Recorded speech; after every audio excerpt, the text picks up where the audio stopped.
नमस्कार, स्वागत है आपका इवनिंग रिपोर्ट में। आपके साथ मैं हूं भुवन शर्मा।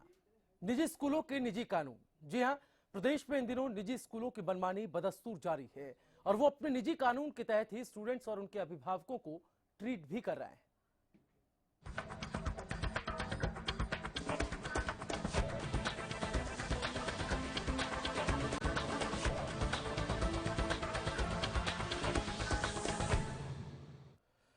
तो बात चाहे फरीदाबाद की करें, डबवाली की करें, अंबाला या फिर सोना की, हर जगह बिगड़ैल निजी स्कूल मनमानी करते नजर आते हैं, जिन्हें ना किसी का डर है ना किसी का खौफ। मनमर्जी के ढंग से फीस भी बढ़ा रहे हैं, यूनिफॉर्म और किताबें बेच रहे हैं और धारा 134 ए की अनदेखी भी बखूबी ढंग से की जा रही और गरीब बच्चों को दाखिला तक नहीं दिया जा रहा है। ऐसे में सवाल उठना लाजमी है कि आखिर कब तक अभिभावकों की जेबों पर निजी स्कूल डाका डालते रहेंगे, कब तक गरीब बच्चों को उनका हक मिल पाएगा। आज इसी मुद्दे पर विस्तार से चर्चा करेंगे, लेकिन उससे पहले आपको दिखाते हैं रिपोर्ट।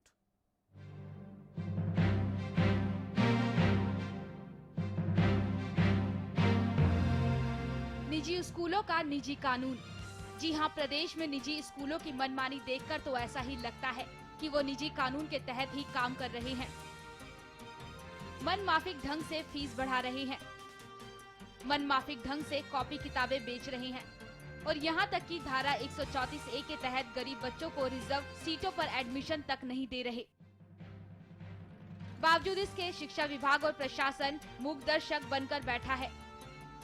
डबवाली, फरीदाबाद, अंबाला और सोहना में बिगड़ैल निजी स्कूलों की मनमानी बदस्तूर जारी है।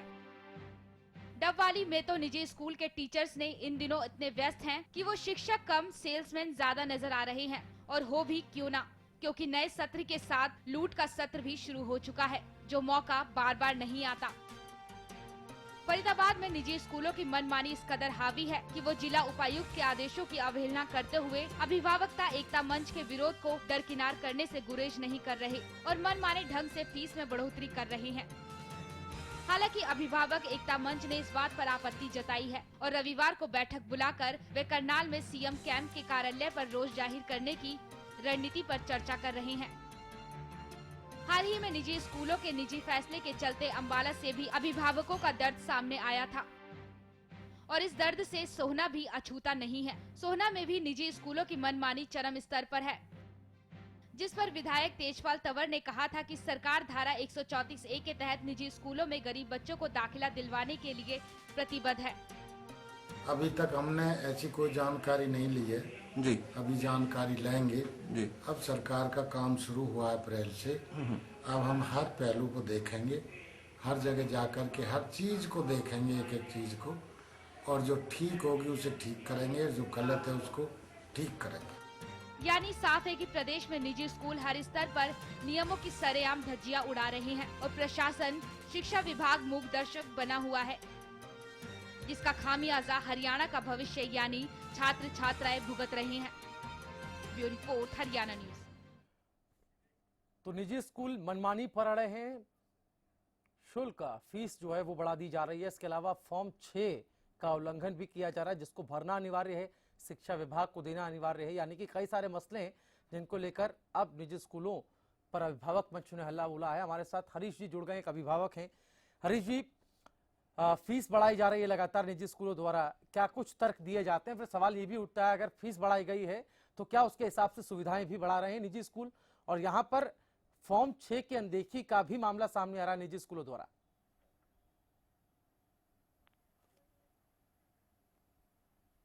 हरीश जी, सुन पा रहे हैं आप? चलिए, हमारे साथ शिव कुमार, एकता मंच के अध्यक्ष, फोन लाइन पर हैं। शिव कुमार जी, स्वागत है आपका हरियाणा न्यूज में। जी। निजी स्कूलों की मनमानी लगातार जारी है और कभी यूनिफॉर्म के नाम पर तो कभी सीधा फीस को बढ़ा दिया जाता है। फॉर्म नंबर 6 का भी हवाला दिया जा रहा है कि फॉर्म 6 को कई निजी स्कूल नहीं भरते हैं। जो सीबीएसई और हरियाणा भिवानी बोर्ड से एफिलेटेड हैं, उनको फॉर्म नंबर 6 भरना अनिवार्य है। क्या कुछ कहते हैं आप, आखिर क्यों इन पर कार्रवाई नहीं करती है सरकार? देखिए, मेरा मानना सबसे पहले ये है कि सरकारी स्कूलों की दुर्दशा के कारण अभिभावक जो है सरकारी स्कूलों में जाना नहीं चाहते, प्राइवेट स्कूलों की तरफ जाना चाहते हैं और प्राइवेट स्कूल वालों की मिली भगत होती है सरकारी अफसरों से, सरकार के साथ मिली भगत होती है और वो किसी भी रूल को फॉलो नहीं करते और स्कूलों में हर चीज की मनमानी करते हैं, किताबें बेचते हैं, जूते बेचते हैं, हर चीज में मुनाफा ढूंढते हैं वो। यहाँ तक कि बच्चों के जो टूर ले जाते हैं उसके अंदर भी वो कमाई का साधन ढूंढते हैं। जी। तो सरकारों का किसी भी तरीके से इनके ऊपर अंकुश नहीं है, इनकी मिलीभगत है।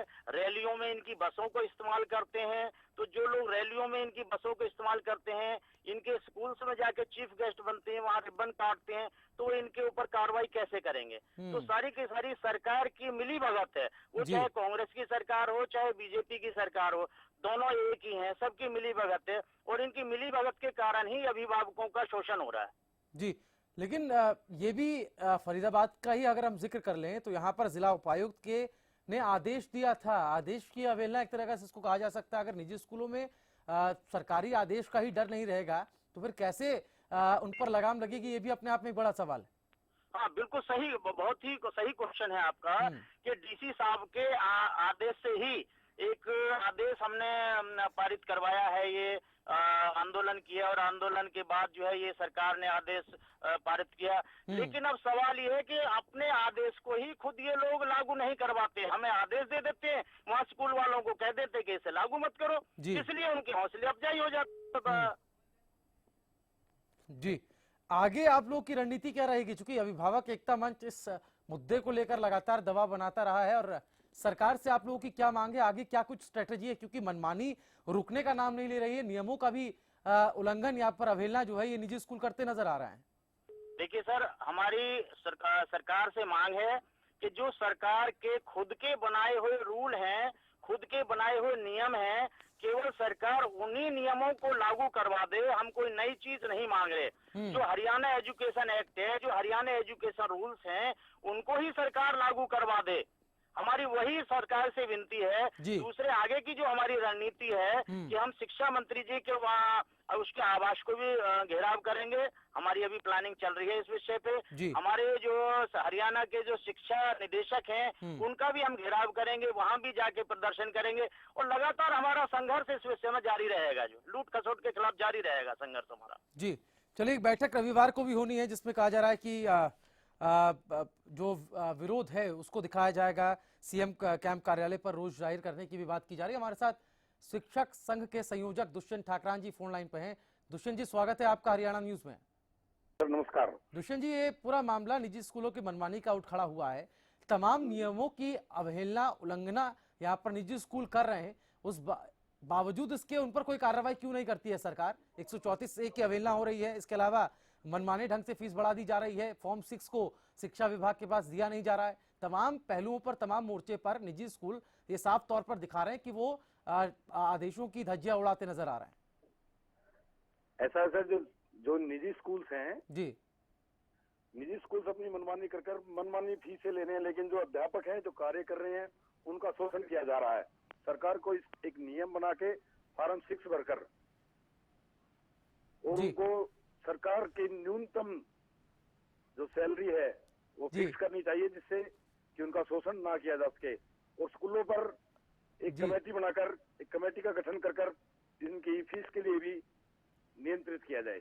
जी चलिए, आप बने रहिए हमारे साथ। तो फॉर्म 6 भी जो है जमा नहीं कराया, जिसमें तमाम चीजों का ब्यौरा निजी स्कूलों को देना होता है, चाहे वो फीस को लेकर बात की जाए, इंफ्रास्ट्रक्चर को लेकर बात की जाए, सुविधाओं को लेकर बात की जाए। तो इन तमाम चीजों का, इन तमाम बातों की अवहेलना निजी स्कूल कर रहे हैं। सवाल ये खड़ा होता है कि आखिर इन पर सरकार या प्रशासन लगाम क्यों नहीं लगाता है? हमारे साथ अभिभावक एकता मंच के प्रधान सुभाष लांबा जी फोन लाइन पे हैं। सुभाष जी, स्वागत है आपका हरियाणा न्यूज में। हाँ जी, धन्यवाद धन्यवाद। सुभाष जी, क्या कुछ स्ट्रेटेजी आगे आप लोगों की है? क्योंकि नियमों की अवहेलना हो रही है, मनमाना ढंग जो है निजी स्कूलों का वो लगातार जारी है, कहीं ना कहीं अभिभावकों पर प्रेशर पड़ता है। अब आगे किस तरह से विरोध किया जाए? क्योंकि सब कुछ साफ होता नजर यहाँ पर आ रहा है, चाहे फॉर्म 6 की हम बात कर रहे हैं लगातार, इसके अलावा जिला उपायुक्त ने फरीदाबाद ने जो है वो आदेश दिए, उसके आदेश की अवहेलना भी यहाँ पर निजी स्कूलों ने की। देखो, ये मैं अगर बात करूं कि 1990 के आसपास ये प्राइवेट स्कूल जो है ना अस्तित्व में आए और लगातार लड़ने के बाद में 1995 में हरियाणा विभाग एकता मंच ने हरियाणा एजुकेशन एक्ट 1995 बनवाया। हम्म, तो आप इसकी मिली भगत का अंदाजा इस बात से लगा सकते हो कि 95 में एक्ट बनने के बाद में 2003 में इसके रूल बने, और जी। रूल बनने के बाद भी उनकी मतलब उनको लागू करवाना, हाँ, चाहे कांग्रेस की सरकार थी चाहे भारतीय जनता पार्टी की सरकार थी, उसको लागू करवाने में पूरी तरीके से विफल रहे। जी, बड़ी एक लड़ाई हरियाणा अभिभावक मंच ने पूरे प्रदेश के स्तर पर लड़ी, और उसके बाद ये तय हुआ। पहले तो प्राइवेट स्कूल ये कहते थे कि भाई हमने प्राइवेट स्कूल हैं, हमारे पे कोई कानून कायदा लागू नहीं होता, जी, लेकिन जब इसको जो डायरेक्टर जनरल एजुकेशन ने एक ऑर्डर जारी किया और अलग अलग कोर्टों ने भी अलग अलग प्रकार के आदेश जारी किए, और ये कहा कि हरियाणा में जितने भी भिवानी शिक्षा बोर्ड से हैं या सीबीएसई बोर्ड से हैं, जी, हरियाणा के जो शिक्षा निदेशालय है उसके मतलब कानून लागू होंगे। एक्ट 1995 रूल 2003 के अधीन ही चलेंगे। जी, उसमें बाकायदा तौर से अलग अलग तरीके से लिखा हुआ है हाँ, कि आपने अगर फीस बढ़वानी है तो 31 दिसंबर तक के फॉर्म 6 भर के देना पड़ेगा। बिल्कुल, डायरेक्टर जनरल एजुकेशन उसका ऑडिट करेगा, और ऑडिट करने के बाद में जो पेरेंट्स एसोसिएशन होंगी, जी, जो पेरेंट्स के द्वारा चुनी गई है, वो प्रस्ताव उसमें लेकर के जाएगा। अगर वो पास होता है तो फीस की बढ़ोतरी हो सकती है, ना तो नहीं हो सकती। जी। एक बात।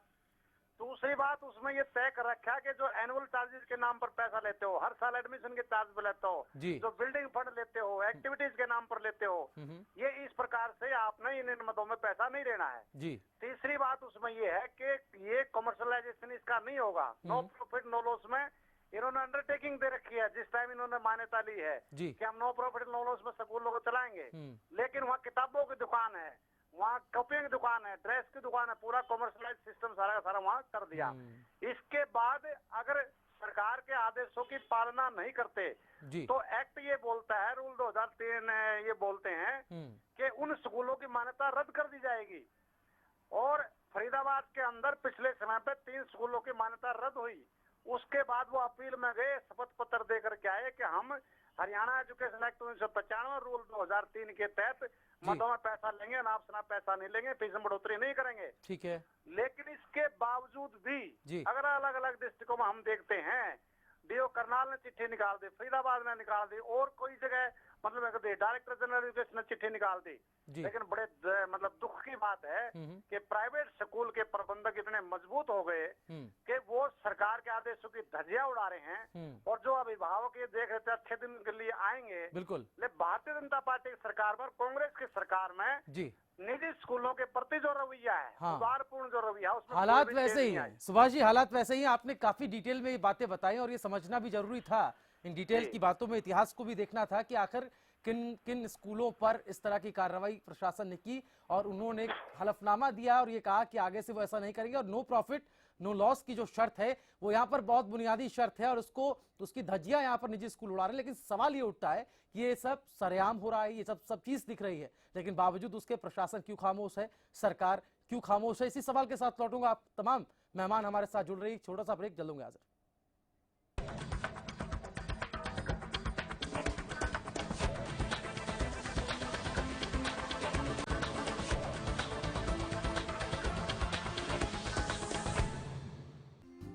Largest campus, more than 1800 students, well-equipped workshops and labs, advanced courses, more than 30 PhD holder and experienced faculties. For more information, log on our website. Contact us for admission. Arni University, bringing ambition in life.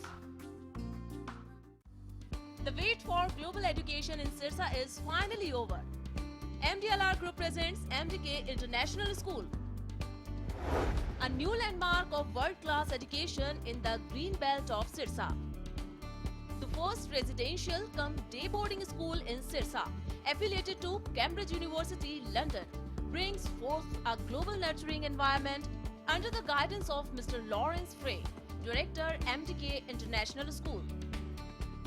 MDK International School also offers fully air-conditioned campus, state-of-the-art infrastructure, well-stocked library, and a spacious cafeteria serving hygienic fresh meals. The world-class sports and well-being facilities ensures the all-round development of your child at MDK International School. Visit our campus near Tarkeshwaram Dham at Rania Road, Sirsa. For details, call 9254136642 434445 or log on to www.mdkinternationalschool.com. MDK International School, nurturing your future today. पवन चले जब सनन सनन, पानी बहे जब आंगन आंगन, हिले हिले जब मगन मगन, गोपराई बोपराई मोटर स्टार्टर अब मोटर स्टार्ट करे चुटकी में।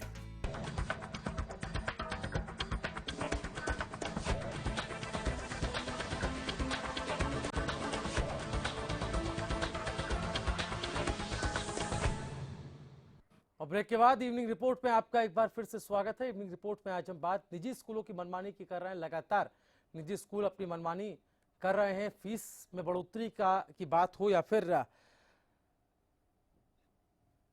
तमाम तरह के शुल्क लगाने की बात की जा रही हो। हर साल कई गुना बढ़ोतरी फीस में की जाती है, लेकिन सुविधाएं वही की वही रहती हैं, सुविधाओं में कोई खास बढ़ोतरी नहीं होती। तो निजी स्कूल बच्चों की मासिक फीस, एडमिशन फीस और बसों के किराए में हर साल कई गुना वृद्धि कर रही है। लेकिन कई सारे पेच इस पूरे मामले में जुड़े हुए हैं। फॉर्म 6 का जिक्र हमने ब्रेक पर जाने से पहले किया है, जिसकी अनदेखी निजी स्कूल कर रहे हैं। आखिर क्या है ये फॉर्म 6, हम आपको बताते हैं। निजी स्कूलों को फॉर्म 6 भरकर हर साल शिक्षा विभाग के पास जमा कराना होता है। इस फॉर्म में स्कूल संबंधी सारी जानकारियां देनी होती। स्कूल की प्रॉपर्टी कितनी है, बच्चों की फीस कितनी है, अब की बार कितनी फीस बढ़ाई गई और पहले कितनी थी, अगर फीस में बढ़ोतरी की गई है क्या उसके मुताबिक बच्चों को सुविधा भी दी जा रही है या नहीं।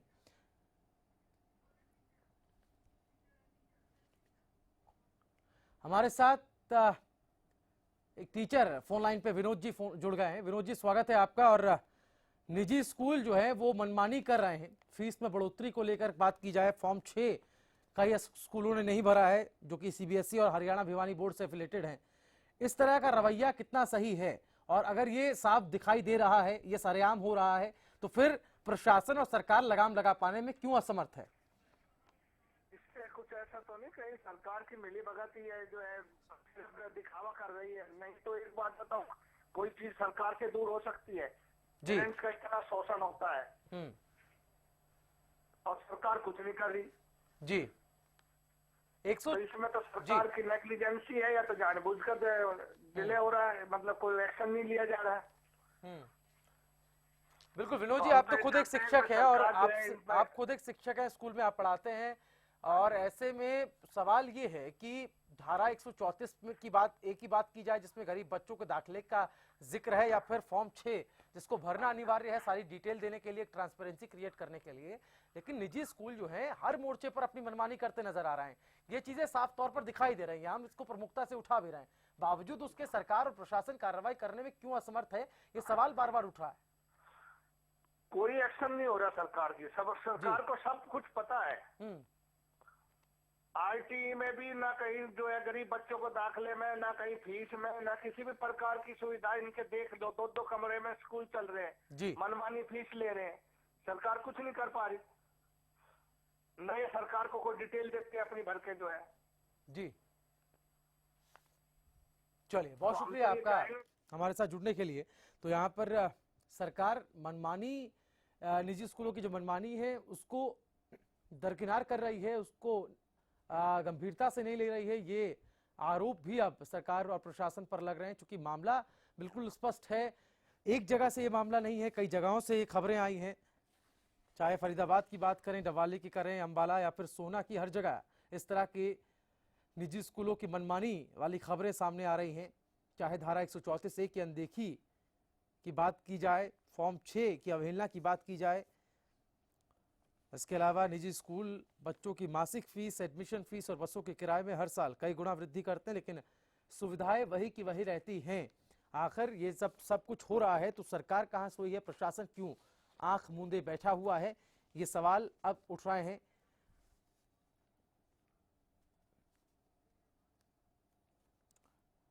वहीं सोहना में भी निजी स्कूलों की मनमानी चरम स्तर पर है, जिस पर विधायक तेजपाल तंवर से जब ये सवाल किया गया तो उन्होंने कहा कि सरकार धारा 134A के तहत निजी स्कूलों में गरीब बच्चों को दाखिला दिलवाने के लिए प्रतिबद्ध है। यानी कि कह तो दिया जाता है कि 134A के तहत गरीब बच्चों का, गरीब परिवारों के जो बच्चे हैं उनका ध्यान रखा जाएगा, लेकिन ना, हकीकत में निजी स्कूल एडमिशन देते नहीं हैं।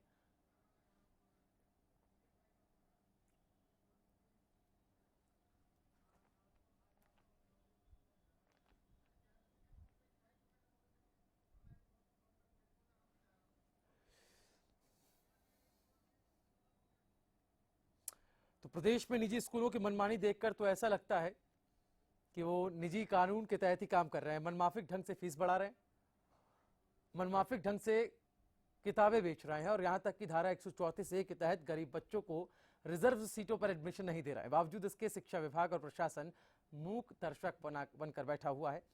डबवाली, फरीदाबाद, अंबाला और सोहना में बिगड़ैल निजी स्कूलों की मनमानी बदस्तूर जारी है। डबवाली में तो निजी स्कूलों के टीचर्स इन दिनों इतने व्यस्त हैं कि वो शिक्षक कम सेल्समैन ज्यादा नजर आ रहे हैं। और हो भी क्यों ना, क्योंकि नए सत्र के साथ लूट का सत्र भी अब शुरू हो चुका है, जो मौका बार बार नहीं आता। वहीं फरीदाबाद में निजी स्कूलों की मनमानी इस कदर हावी है कि वो जिला उपायुक्त के आदेशों की अवहेलना और अभिभावक एकता मंच के विरोध को दरकिनार करने से गुरेज नहीं कर रहे हैं और मनमानी ढंग से फीस में बढ़ोतरी कर रहे हैं। हालांकि अभिभावक एकता मंच ने इस बात पर आपत्ति जताई है और रविवार को बैठक बुलाकर वो करनाल में सीएम कैंप कार्यालय पर रोष जाहिर करने की रणनीति पर चर्चा कर सकते हैं। हाल ही में निजी स्कूलों के निजी फैसलों के चलते अंबाला से भी अभिभावकों का दर्द सामने आया था और इस दर्द से सोहना भी अछूता नहीं है। सोहना में भी निजी स्कूलों की मनमानी चरम स्तर पर है, जिस पर विधायक तेजपाल तंवर ने कहा कि धारा 134A के तहत निजी स्कूलों में गरीब बच्चों का दाखिला दिलवाने के लिए सरकार प्रतिबद्ध है।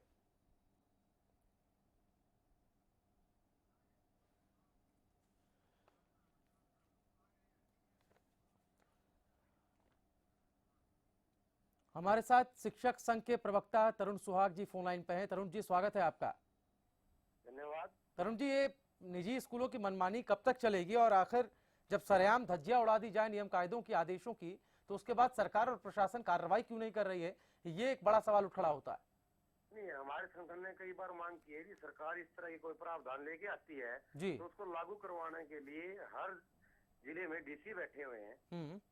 हमारे उपायुक्त महोदय से हमने कई बार अपील की है जी, क्यों ना धारा जो 144 RT के तहत जी, 34A के तहत निजी स्कूलों में जी, हाँ, जो गरीब बच्चे हैं उनका दाखिला करवाया जाए। लेकिन देखने में ये आता है कि जो स्कूल चलते हैं और खासकर जो CBSE या जो बड़े स्कूल हैं वो एक बात को, एक नियम को बिल्कुल डरा बना के चले हुए हैं कि यदि उन्होंने एडमिशन कर भी लिया जी, तो वो बच्चों को द्वितीय पाली में बुलाते हैं। उनके जो टीचर होते हैं वो भी कम सैलरी के होते हैं, जो रिकमेंडेशन होती है वो भी हल्की होती है जी। हम पुरजोर इसका विरोध करते हैं और दोबारा ये मांग करते हैं या तो सरकार इस तरह की धाराओं को बंद कर दे, हमारा विभाग बंद कर दे। यदि आपको लागू करनी है तो पूर्णतः लागू हो। हमारा भी ये विश्वास है कि उन गरीब बच्चों को कम से कम उन स्कूलों में। चलिए, बहुत शुक्रिया तरुण जी आपका हमारे साथ जुड़ने के लिए। तो अगर सरकार पॉलिसी बनाती है, नियम बनाती है, तो उसकी इम्प्लीमेंटेशन पर भी जोर दे और निगरानी निजी स्कूलों पर रखी जाए और कार्रवाई अगर सरकार प्रशासन नहीं करेगा तो फिर यहाँ पर सवाल उन्हीं पर उठना लाजमी है। फिलहाल इवनिंग रिपोर्ट में इतना ही, लेकिन इसी समय कल फिर हाजिर होंगे एक नए मुद्दे के साथ। तब तक के लिए दीजिए इजाजत और आप ताजा तरीन खबरों के लिए देखते रहिए हरियाणा न्यूज। नमस्कार।